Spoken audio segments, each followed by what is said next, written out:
দর্শক, আপনাদের যদি আরো জানানোর চেষ্টা করছি যে 12 তারিখ যে যিনি আলোচ্য প্রকাশ্যে যে ঘটনা ঘটেছিলেন সে ব্যক্তির নাম হচ্ছে বাবুল। তারাই কিন্তু ঘটনার কয়েক ঘন্টা পরে কিন্তু সেই রায়নগর এলাকায় কিন্তু বাবুলকে গ্রেপ্তার করা হয়েছে এবং তার কাছ থেকে যে জবাববন্দি পুলিশ উদ্ঘাটন করেছে সেই উদ্ঘাটন ভিত্তি কিন্তু আপনাদের আমি যতটুকু জানতে পেরেছি সেই 111 নম্বর বাসায় যে কাজের মহিলা ছিল, সেই কাজের মহিলার সাথে নাকি তার সম্পর্ক ছিল। সে সম্পর্কে কেন্দ্র করে কিন্তু এই 3টা খুন করা হয়েছে বলে পুলিশ যে নতুন কমিশনার রয়েছেন সেই কমিশনার কিন্তু সংবাদ সবাইকে জানিয়েছে এবং আমরা যতটুকু জানতে পারছি আপনাদের সেটি আমরা বলার চেষ্টা করতেছি।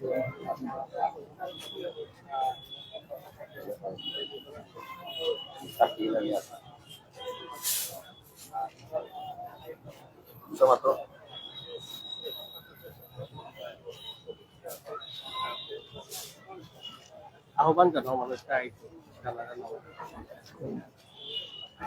দর্শক, এই মুহূর্তে আমরা সাহিত্যে অবস্থান করছি এবং আসরের নামাজ কিন্তু শুরু হয়েছে। আপনারা জানেন যে মিথালি 111 নম্বর বাসা করা হয়েছিল, সেই ত্রিপল মার্ডারের লাশগুলো এসে পৌঁছেছে।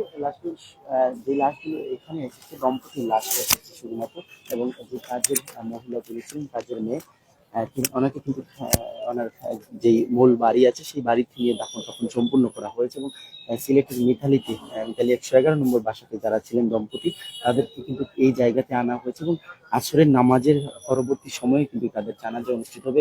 এবং যারা দম্পতি আছেন তাদের ছেলেমেয়েরা কিন্তু বিভিন্ন দেশে ছিলেন, তারা কিন্তু ইতিমধ্যে কিন্তু এই সাহিত্যাতে পৌঁছে গেছেন এবং আমাদের আশেপাশেই তারা আছেন। দর্শক, যারা যেখানে আছেন সিলেট নগরীর ভিতরে, আপনারা চাইলে এই জানাজাতে এসে অংশগ্রহণ করতে পারেন, একটি মহৎ কাজে আপনারা এসে যুক্ত হতে পারেন। দর্শক, আমরা এই মুহূর্তে সরাসরি অবস্থান করছি নগরীর শাহিদা এলাকা এবং শাহিদার আমাদের ক্যামেরার সময় দেখতে পাচ্ছেন যে একটি লাশবাহী একটি অ্যাম্বুলেন্স এবং এই লাশবাহী গাড়ির ভেতরে কিন্তু তাদের মরদেহ শুয়ে রাখা হয়েছে এবং আসরের নামাজ চলমান অবস্থা আছে এবং আসরের নামাজের পরপরই কিন্তু তাদের জানাজা শুরু হয়ে যাবে।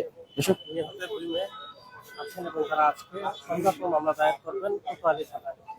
দর্শক, নিহত যারা দম্পতি যাদের এই জায়গাতে এনে রাখা হয়েছে, যাদের জানাজা কিছুক্ষণ পর শুরু হবে, তাদের পরিবারের যারা সন্তানরা আছেন, মেয়েরা আছেন এবং ছেলেরা আছেন, তারা কিন্তু আজকে সন্ধ্যার দিকে সিলেট কোতোয়ালি থানায় মামলা দায়ের করবেন, যিনি তাদের বিরুদ্ধে বাবুল নামের একজন ব্যক্তিকে, আপনারা জানেন যে 54 দ্বারা গতকাল সন্ধ্যার দিকে কোর্টে তোলা হয়েছে বা কোর্টে নেওয়া হয়েছে, মামলা করা হয়নি, এজন্য 54 দ্বারা নেওয়া হয়েছে। এবং আজকে কিন্তু এই দম্পতির যারা সন্তানরা আছেন বা দুজন মেয়ে আছেন, তারা সন্ধ্যার দিকে আজকে গিয়ে কোতোয়ালি থানায় এই বিষয়ে মামলা করবেন বলেও আমরা তথ্য পেয়েছি। দর্শক, সব আপডেট পেতে আমাদের সাথে থাকবেন এবং এই মুহূর্তে কিন্তু আপনাদেরকে আবারও জানিয়ে রাখি যে আসরের নামাজের পরপরই কিন্তু এই দম্পতির জানাজা অনুষ্ঠিত হবে। আপনারা চাইলেই শাহিদা ময়দানে আসতে পারেন এবং তাদের জানাজায় আপনারা সংযোগ হতে পারেন। দর্শক,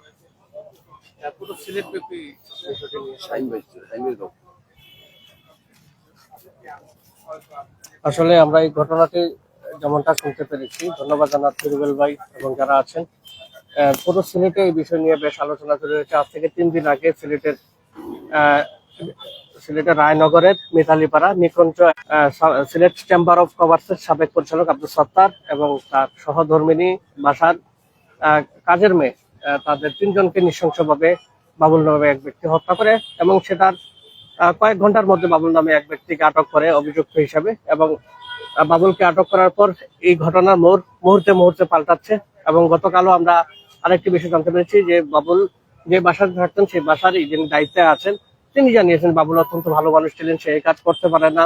তারা অবাক হচ্ছেন এবং তারা এমনটাও দাবি করছেন যে বিষয়টির জন্য আবার ভালোভাবে তদন্ত করা হয়। অর্থাৎ এই ঘটনাটি নিয়ে মোড় পাল্টেছে। পুলিশ যখন আটক করে তখন কিন্তু পুলিশ জানিয়েছিলেন যে এবং এই প্রেমের জের ধরে এই নৃশংস হত্যাকাণ্ডের ঘটনা ঘটে এবং এরপরেই পুরো সিলেটব্যাপী বিষয় নিয়ে চাঞ্চল্য তৈরি হয় এবং নিহতের পরিবার প্রায় একদিন পেরিয়ে গেল, তারা মামলা দায়ের করে নেই, যেহেতু তার পরিবার অর্থাৎ দুজন মেয়ে আছে, তারা দেশের বাইরে থাকে। তারা গতকালকে দেশে সিলেটে আসেন এবং আসার পর লাশগুলো তারা গ্রহণ করেন এবং লাশগুলো গ্রহণ করার পর আমরা জানতে পেরেছি গৃহীন বাসার যে কাজের মেয়ে, তার শরীরে প্রায় 17 থেকে 18টি ছুরিঘাতের তথ্য পাওয়া গেছে এবং তাদেরকে নৃশংসভাবে হত্যা করেছে। এবং এরপর থেকে পরবর্তীতে মামলা দায়ের না করা হলে 54 ধারায় আদালতে আসামিকে তুলেন আমরা পুলিশ। এবং এরপর পরিবার পরিজনের পক্ষ থেকে জানতে পেরেছি যে আজকে সন্ধ্যায় তার দুই মেয়ে যারা দেশে এসেছেন তারা